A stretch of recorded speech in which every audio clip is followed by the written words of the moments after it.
Hello everyone. आज हम एक और नया टॉपिक करेंगे, वो है कैपिटल एंड रेवेन्यू।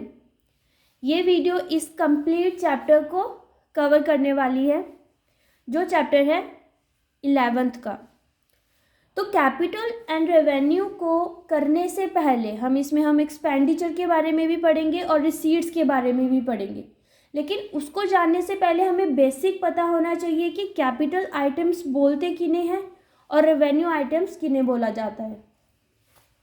तो कैपिटल आइटम्स किन्हें कहा जाता है? ये लॉन्ग टर्म आइटम्स हैं जिनका बेनिफिट हमको लंबे समय तक मिलेगा, इन्हें कहा जाता है कैपिटल आइटम।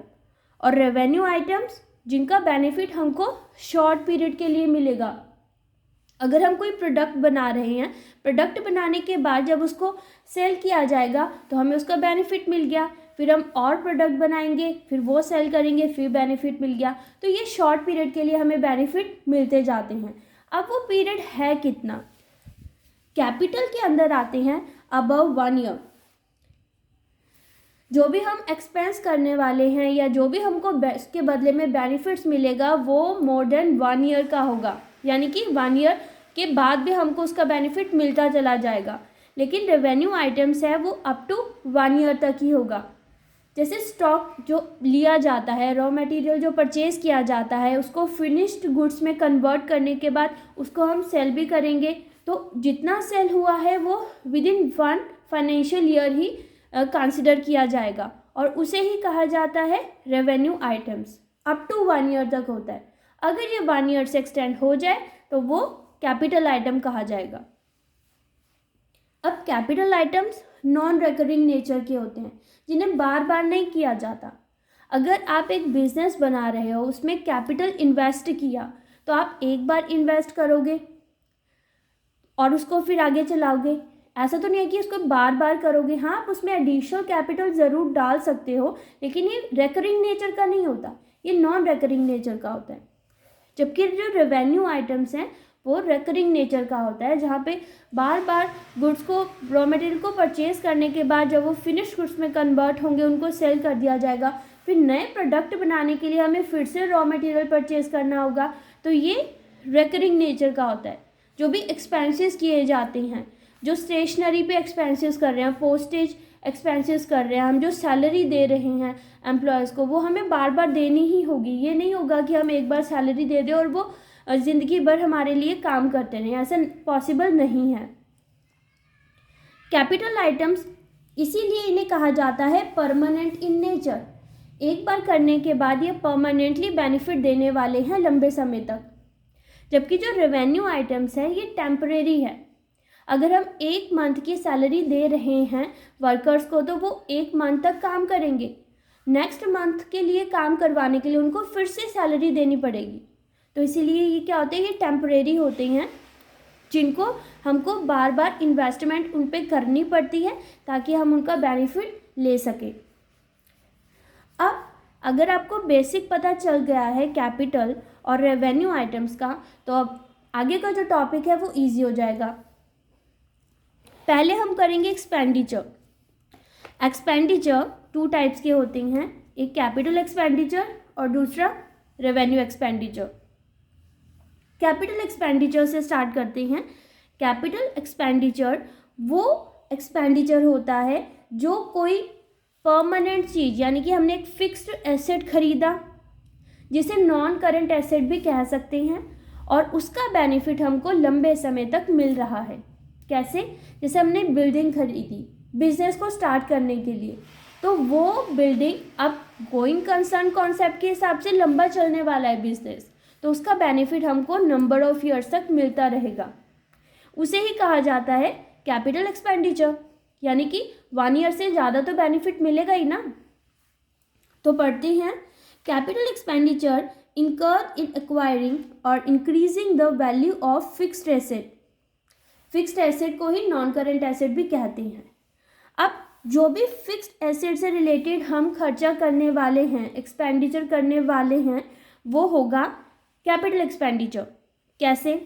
अगर हमने जो फिक्स्ड एसेट हमने खरीदे थे, अब उनमें कुछ इरेक्शन करना है, कुछ उसमें चेंजेस करने हैं, या कुछ और उसमें इंक्लूड करना है टेक्नोलॉजी के अकॉर्डिंग, और उसको फाइनली इंस्टॉल करने के लिए जो वेजेस दे रहे हैं, कार्टेज दे रहे हैं, वो सब इंक्लूडेड होगा कैपिटल एक्सपेंडिचर में, ठीक है ना। इसके अलावा जब हम उस फिक्स्ड एसेट को इंटेंडेड यूज़ के लिए उस कंडीशन में इंस्टॉल कर रहे हैं कि अब उनको उससे हम प्रोडक्शन करने वाले हैं, वहाँ तक आने के लिए जो भी खर्चा होने वाला है, जैसे हमने कोई लीगल फीस ली, हमने कोई लोन ले लिया उसको ख़रीदने के लिए, उस फिक्स्ड एसेट को ख़रीदने के लिए, तो वो भी इंक्लूड होगा किसके अंदर, कैपिटल एक्सपेंडिचर में ही वो इंक्लूडेड होगा, क्योंकि उस फिक्स्ड एसेट को ख़रीदने के लिए जो हमने एक बार लोन लिया है वो हम बार बार नहीं लेने वाले। उसके अंदर हमने जो एक बार ले लिया वो कैपिटल एक्सपेंडिचर का होगा, और क्योंकि उसका बेनिफिट हमको 1 ईयर के बाद तक भी मिलने वाला है। इसके अलावा अगर हम कुछ अपग्रेड कर रहे हैं, मॉडिफाई कर रहे हैं उसकी अर्निंग कैपेसिटी को इंक्रीज़ करने के लिए, ये थोड़ा कंफ्यूजिंग पॉइंट क्यों होता है, क्योंकि जब हम फिक्स्ड एसेट में कुछ रिपेयरिंग का काम कर रहे हैं तो वो रेवेन्यू एक्सपेंडिचर कहा जाता है। उससे ध्यान रहे, यहाँ पे रिपेयरिंग की बात नहीं की जा रही, यहाँ पर अपग्रेड करने की और मॉडिफाई करने की बात की जा रही है। इसका क्या मतलब हुआ, इसके एग्जांपल लेते हैं। जैसे सिनेमा हॉल है, वो एक बिज़नेस है कि सिनेमा हॉल का बिज़नेस किसी ने डेवलप करा। अब उसकी सिटिंग अरेंजमेंट को बढ़ाने के लिए हम उसको और एक्सपेंड कर रहे हैं, है ना, अपग्रेड कर रहे हैं, तो वो खर्चा भी क्या कहा जाएगा, कैपिटल एक्सपेंडिचर ही कहा जाएगा। जबकि छोटे मोटे रिपेयर करने की बात आती है तो वो आता है रेवेन्यू एक्सपेंडिचर में। जब हम कोई बड़े लेवल का चेंजेस लेके आ रहे हैं उस फिक्स्ड एसेट में, जिसका बेनिफिट हमको आगे 1 साल के बाद भी मिलने वाला है, तो वो कैपिटल एक्सपेंडिचर होगा। इसके साथ साथ अगर हम सेकेंड हैंड एसेट भी खरीद रहे हैं ना, तो वो भी कैपिटल एक्सपेंडिचर होगा। आप ये मत सोचना कि हमेशा सिर्फ नए एसेट को खरीदेंगे तो ही उसको कैपिटल एक्सपेंडिचर कहा जाएगा। अगर हम सेकेंड हैंड एसेट भी खरीद रहे हैं तो भी उसको क्या कहा जाएगा, कैपिटल एक्सपेंडिचर। बस आपको ध्यान ये रखना है कि उसका बेनिफिट हमको कितने समय तक मिल रहा है, सिर्फ 1 ईयर तक ही मिल रहा है या उससे एक्सपैंड हो रहा है। अगर एक्सपैंड हो रहा है तो फिर वो कैपिटल एक्सपेंडिचर में आएगा। ये तो बात हमने करी फिक्स्ड एसेट की। इसके अलावा हम एक फिक्स्ड एसेट, वही बिजनेस ही है, अगर हम बिजनेस की फॉर्मेशन के लिए जो भी एक्सपेंडिचर करते हैं वो भी कैपिटल एक्सपेंडिचर में आता है। कॉस्ट ऑफ पेटेंट हो गया, गुडविल हो गया, तो वो किस में आएगा, कैपिटल एक्सपेंडिचर में। इसके अलावा जब तक वो बिजनेस प्रोडक्शन करने के लिए स्टार्ट नहीं हो जाता, उससे पहले अगर हमने कोई कैपिटल डाला था उस पर और उस पर जो इंटरेस्ट लगेगा वो क्या होगा, कैपिटल एक्सपेंडिचर। लेकिन एक बार अगर वो प्रोडक्शन की स्टेट पे आ जाती है बिजनेस, उसके बाद अगर आप कोई भी इंटरेस्ट ऑन कैपिटल लगा रहे हो तो वो किस में चला जाएगा, रेवेन्यू एक्सपेंडिचर में। तो ये डिफरेंस समझना ज़रूरी है। ये पॉइंट ऑफ प्रोडक्शन वाला पॉइंट को ध्यान रखना है कि पॉइंट ऑफ प्रोडक्शन से पहले का interest on capital capital expenditure में जाएगा, लेकिन इसके बाद जो भी इंटरेस्ट लगाया जाएगा कैपिटल के ऊपर तो वो क्या हो जाएगा, रेवेन्यू एक्सपेंडिचर में। अब कैपिटल एक्सपेंडिचर हमने कर लिया, अब इसकी अकाउंटिंग ट्रीटमेंट क्या होती है, कहाँ इसको लिखा जाता है। कैपिटल से याद रखना, क्योंकि यहाँ पर इन्वेस्टमेंट नई उस पे हो रही है, नॉन करंट एसेट पे, फिक्स्ड एसेट पे हो रही है, इसीलिए इसको हम बैलेंस शीट में लिखते हैं।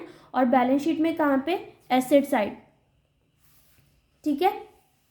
अब आती है रेवेन्यू एक्सपेंडिचर। अब रेवेन्यू एक्सपेंडिचर क्या होता है, रेवेन्यू एक्सपेंडिचर वो एक्सपेंस होता है जिसको अपने बिजनेस की डे टू डे एक्टिविटीज को चलाने के लिए जो किया जाता है वो होता है revenue expenditure. incurred for operating the business on day-to-day basis और benefit of which is received during the current year। सिर्फ करंट ईयर में जो बेनिफिट हमें मिलेगा, एक फाइनेंशियल ईयर में जो हमें बेनिफिट मिलेगा वो आता है रेवेन्यू एक्सपेंडिचर में। अब देखते हैं, इसको समझते हैं, इससे आपको क्लियर हो जाएगा कि एक्चुअली में रेवेन्यू एक्सपेंडिचर और कैपिटल एक्सपेंडिचर में होता क्या है, डिफरेंस क्या होता है। अब यहाँ पर भी इन्वेस्टमेंट तो फिक्स्ड एसेट में की जा रही है, लेकिन फिक्स्ड एसेट में क्या, अब हमने फिक्स्ड एसेट तो खरीद लिया, लेकिन समय के साथ उसकी वैल्यू तो कम होगी ना, जिसको डेप्रिसिएशन कहा जाता है। तो वही डेप्रिसिएशन रेवेन्यू एक्सपेंडिचर होगा, क्योंकि ये समय के साथ होगा ही होगा और उसके लिए हमको एक्सपेंस करना पड़ेगा, खर्चा करना पड़ेगा, तो वो हो जाता है रेवेन्यू एक्सपेंडिचर। इसके अलावा अगर हमें उसके कुछ वॉर्न आउट पार्ट्स हैं उनको रिप्लेस करना है, बहुत छोटे छोटे पार्ट्स हैं, हम पूरा का पूरा मशीनरी को चेंज करने की बात नहीं कर रहे, उसका कुछ पार्ट है जो ख़राब हो गया है वो हमें चेंज करना है, तो वो भी रेवेन्यू एक्सपेंडिचर में आएगा, ठीक है ना। हो सकता है एक बड़ी सी मशीनरी का जो छोटा पार्ट है वो ख़राब हो गया और उसको हमें बार बार चेंज करना पड़ेगा, क्योंकि इतनी कैपेसिटी उसकी है नहीं कि वो चलता रहे, तो इसीलिए उसका जो बेनिफिट है हमको सिर्फ 1 साल तक मिल रहा है, 1 साल बाद फिर से उस पार्ट को हमको रिप्लेस करना पड़ेगा, तो इसीलिए वो रेवेन्यू एक्सपेंडिचर का होता है। इसके अलावा अगर फिक्स्ड एसेट को सेल कर दिया और सेल करने पे क्या हो गया, लॉस हो गया, तो वो किस में जाएगा, रेवेन्यू एक्सपेंडिचर में। उसकी रिपेयर करना, उसकी मेंटेनेंस करना, छोटे छोटे उसमें जो भी प्रॉब्लम्स है उसको सही करने को ही कहा जाता है रेवेन्यू एक्सपेंडिचर। बिल्डिंग तो हमने खरीद ली, लेकिन बिल्डिंग को मेंटेन करने के लिए उसको वाइट वॉश तो करना पड़ेगा ना, और वो ऐसा तो है नहीं कि 1 साल करा और चलता रहा, हमें उसको टाइमली करना पड़ेगा, और ये रेवेन्यू एक्सपेंडिचर है। अब interest on loan and capital after the asset put to use, इस चीज़ का ध्यान रखना, जब हम एसेट खरीदने के टाइम पे जो भी हमने लोन लिया है तो वो तो हमारे कैपिटल एक्सपेंडिचर है, लेकिन एक बार जब वो यूज़ होना स्टार्ट हो गया उसके बाद जो भी इंटरेस्ट हम दे रहे हैं वो रेवेन्यू एक्सपेंडिचर में आएगा, ठीक है। समझ आया फिक्स्ड एसेट में क्या होगा। अब ये फिक्स्ड एसेट में ये वाले जो खर्चे हैं सब रेवेन्यू एक्सपेंडिचर में आते हैं। इसके अलावा यहाँ पर सिर्फ फिक्स्ड एसेट ही नहीं आता, बल्कि जो एम्प्लॉयज़ को वेजेस दी जा रही है, सैलरीज दी जा रही है, वो भी किस में आएगा, रेवेन्यू एक्सपेंडिचर में, क्योंकि हमको बार बार करना पड़ेगा। गुड्स और रॉ मटेरियल खरीदे, क्यों खरीदे, रीसेल करने के लिए, उसको फिनिश प्रोडक्ट में कन्वर्ट करने के बाद हम उसको सेल कर रहे हैं, या फिर वो पार्ट्स खरीदे हैं क्योंकि हमें दूसरी किसी कंपनी को सेल करना है, क्योंकि वो असेंबल करके फिर वो प्रोडक्ट बनाएगी, तो वो रेवेन्यू एक्सपेंडिचर होगा। अब इसकी ट्रीटमेंट कहाँ आएगी, क्योंकि ये हमारे क्या हैं, खर्चे हैं, यहाँ पे जो भी एक्सपेंसेस हो रहे हैं, जो लॉसेस हो रहे हैं वो हमें दिखाने हैं, तो वो trading and profit and loss account में जाएंगे, कहाँ पे, डेबिट साइड जाएंगे। ये है इसकी अकाउंटिंग ट्रीटमेंट। समझ आया। अब इसको अच्छे से एकदम दिमाग में डालने के लिए हम इसका एक बार डिफरेंस कर लेते हैं, जिससे हमें एकदम पक्का हो जाएगा। कैपिटल एंड रेवेन्यू एक्सपेंडिचर का पर्पस क्या था, कैपिटल का पर्पस था एक्विजिशन और erection of asset, fixed asset, non current asset कि एक्वायर कर लिया हमने और अब उसको इरेक्ट करने के लिए, इरेक्शन करने के लिए जो हम वेजेस, कार्टेजेस वगैरह पे कर रहे हैं वो सब कैपिटल एक्सपेंडिचर में आएगा। जबकि revenue expenditure day to day running of business से रिलेटेड एक्टिविटीज़ करने को रेवेन्यू एक्सपेंडिचर कहेंगे। अब वही फिक्स्ड एसेट को हमें बार बार थोड़ा रिपेयर करना पड़ रहा है, उसका पार्ट्स वगैरह छोटे छोटे चेंज करने पड़ रहे हैं, डेप्रिसिएशन हो रहा है उन्हीं फिक्स्ड एसेट का, तो वो रेवेन्यू एक्सपेंडिचर हो जाएगा। अर्निंग कैपेसिटी, जो कैपिटल एक्सपेंडिचर है ये अर्निंग कैपेसिटी को इंक्रीज करता है। एक बार बिजनेस बन गया तो अब उससे जो भी अर्निंग्स होंगी वो क्या हो जाएगा, कैपिटल एक्सपेंडिचर। उस अर्निंग को लेने के लिए जो एक्सपेंडिचर किया जाएगा वो कैपिटल एक्सपेंडिचर हो जाएगा।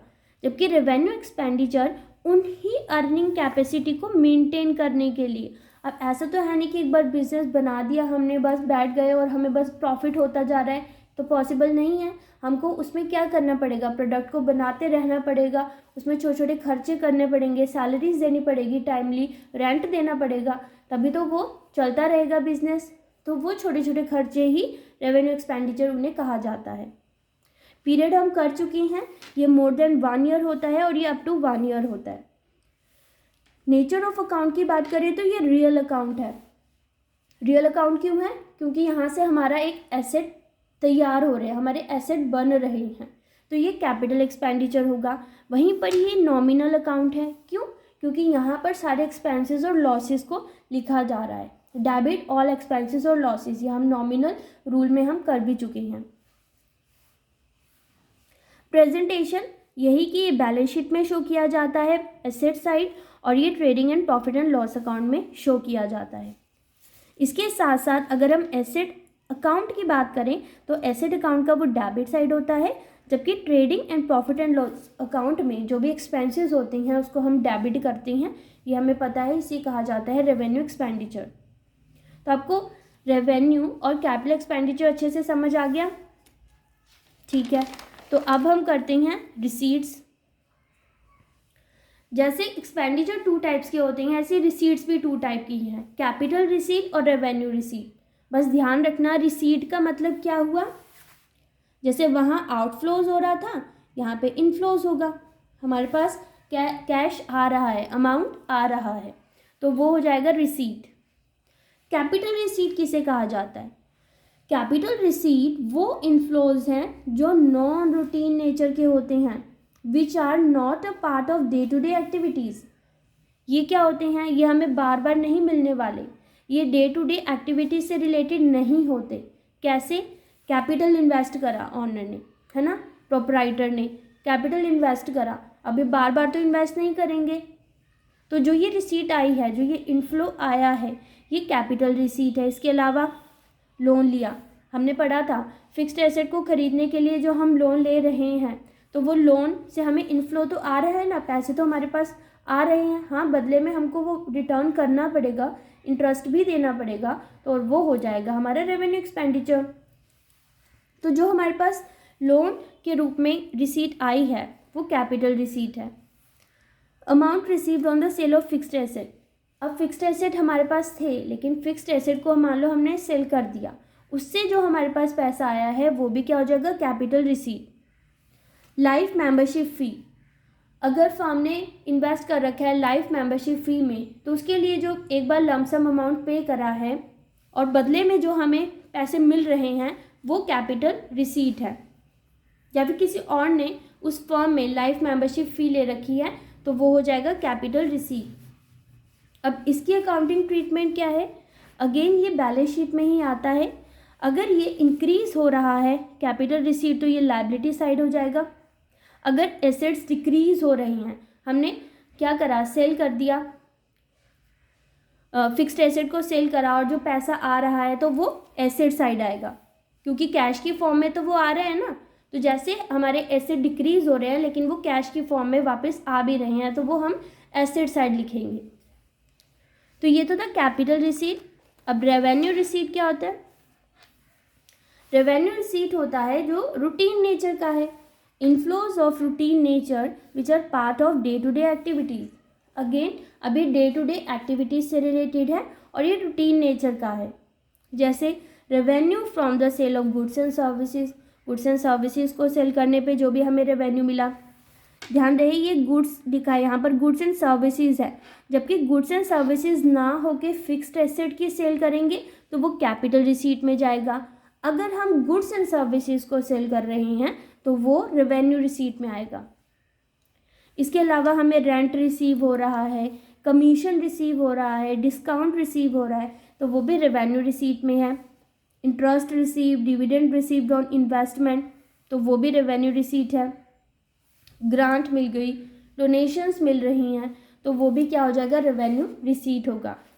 अब यहाँ डोनेशन लिखा है, अगर स्पेसिफिक डोनेशन आ जाता है तो वो कैपिटल रिसीट होगा, क्योंकि स्पेसिफिक पर्पस के लिए जो डोनेशन मिली है वो पर्पस फुलफिल होने के बाद हमें दोबारा से थोड़ी ना उसी पर्पस के लिए वो दोबारा से डोनेशन दे देंगे, है ना। तो वो स्पेसिफिक पर्पस के लिए जो डोनेशन दी है, स्पेसिफिक डोनेशन, वो कैपिटल रिसीट में होगा। लेकिन जो नॉर्मल डोनेशंस हमें मिल रही हैं, गवर्नमेंट ने सब्सिडी वगैरह दे दी, तो वो सब रेवेन्यू रिसीट में हो जाएगा। अब इसकी अकाउंटिंग ट्रीटमेंट क्या है? क्योंकि ये इनकम है फर्म के लिए, तो अब ये क्रेडिट साइड आने वाली है। क्रेडिट साइड किसके? Trading and profit and loss account के। तो ये हो जाता है कैपिटल रिसीट और रेवेन्यू रिसीट। अब इन कैपिटल और रेवेन्यू आइटम्स के अलावा एक और टर्म आती है, वो है डेफर्ड रेवेन्यू एक्सपेंडिचर।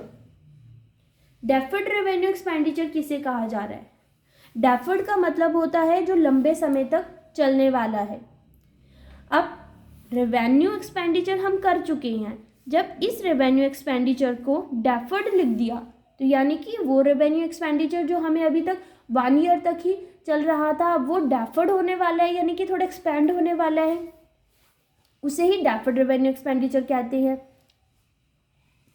ये है तो रेवेन्यू इन नेचर, लेकिन इसका बेनिफिट हमें कुछ लंबे समय तक मिलेगा, 3 to 7 ईयर्स तक। ठीक है, अब वो बेनिफिट जो हमें कुछ लंबे समय तक मिलने वाला है उसको डेफर्ड रेवेन्यू एक्सपेंडिचर कहा जाता है। इसके एग्जाम्पल हो गया एडवर्टीजमेंट एक्सपेंसेस, प्रिलिमिनरी एक्सपेंसेस। अब एडवर्टीजमेंट करी प्रोडक्ट की, अब वो एडवर्टीजमेंट एक बार की गई है, लेकिन उसका बेनिफिट हमको लंबे समय तक चलने वाला है, क्योंकि लोग उसको जो एडवर्टीजमेंट है उसको बार बार देखेंगे, इन्फ्लुएंस होंगे और फिर वो प्रोडक्ट परचेज करेंगे। फिर नए कस्टमर्स हैं जो पोटेंशियल कस्टमर्स हैं, फिर से वो एडवर्टीजमेंट को देखेंगे और इन्फ्लुएंस होंगे, फिर से प्रोडक्ट को खरीदेंगे। यानी कि ये बेनिफिट तो 1 साल से ज़्यादा ही चलने वाला है, तो उसे कहा जाता है डेफर्ड रेवेन्यू एक्सपेंडिचर। इसको एक एग्जाम्पल के थ्रू समझते हैं।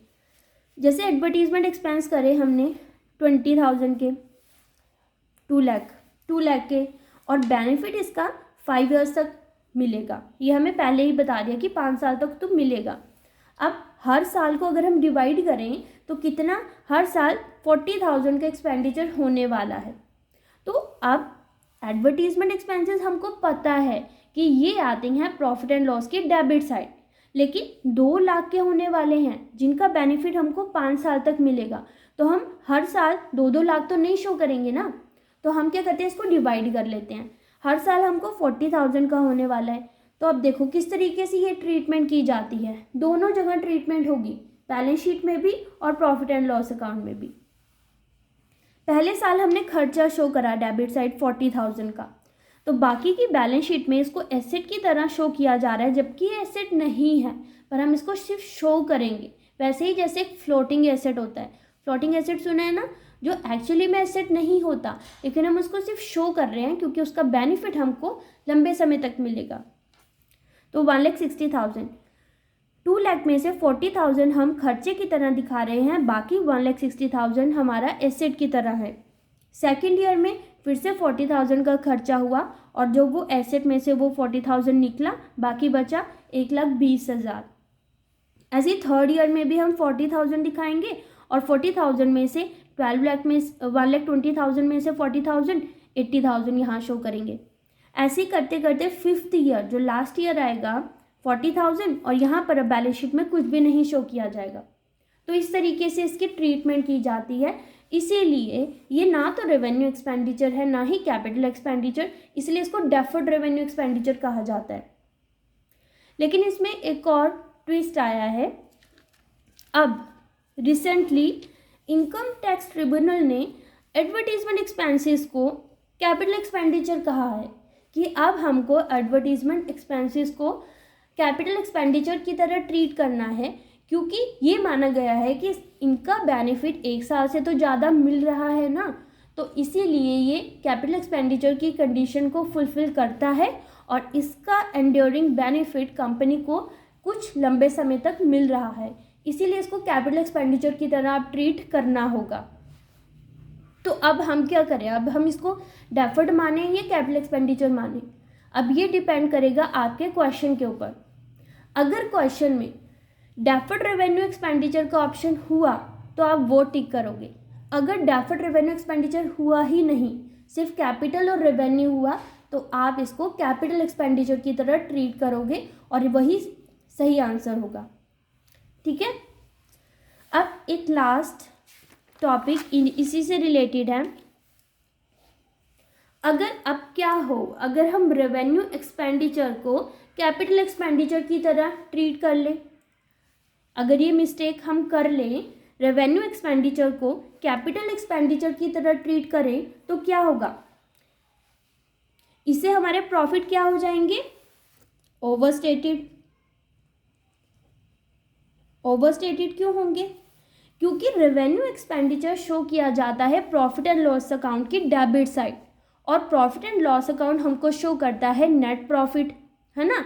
तो अगर वो डेबिट साइड लिखा ही ना जाए, उसको तो कैपिटल एक्सपेंडिचर की तरह ट्रीट करके हम एसेट साइड लिख रहे हैं, तो इससे हमारा प्रॉफिट तो क्या हो जाएगा, ओवरस्टेट हो जाएगा। इसके साथ साथ हमारी एसेट साइड क्योंकि बढ़ रही है, तो इसलिए नॉन करेंट एसेट भी क्या हो जाएंगे, ओवरस्टेटेड हो जाएंगे। सिमिलरली अगर हम अब कैपिटल एक्सपेंडिचर को रेवेन्यू की एक्सपेंडिचर की तरह ट्रीट करें, तब क्या होगा, तब इसका उल्टा होगा, प्रॉफिट हमारे अंडरस्टेटेड हो जाएंगे, और जो नॉन करेंट एसेट हैं यानी कि फिक्स्ड एसेट हैं वो भी हमारे अंडरस्टेटेड हो जाएंगे, क्योंकि हम उसको एसेट साइड शो ना करके प्रॉफिट एंड लॉस अकाउंट की डेबिट साइड शो कर रहे हैं। तो ये था complete topic of capital and revenue. I hope आपको ये टॉपिक अच्छे से एकदम क्रिस्टल क्लियर हो गया होगा। Thank you.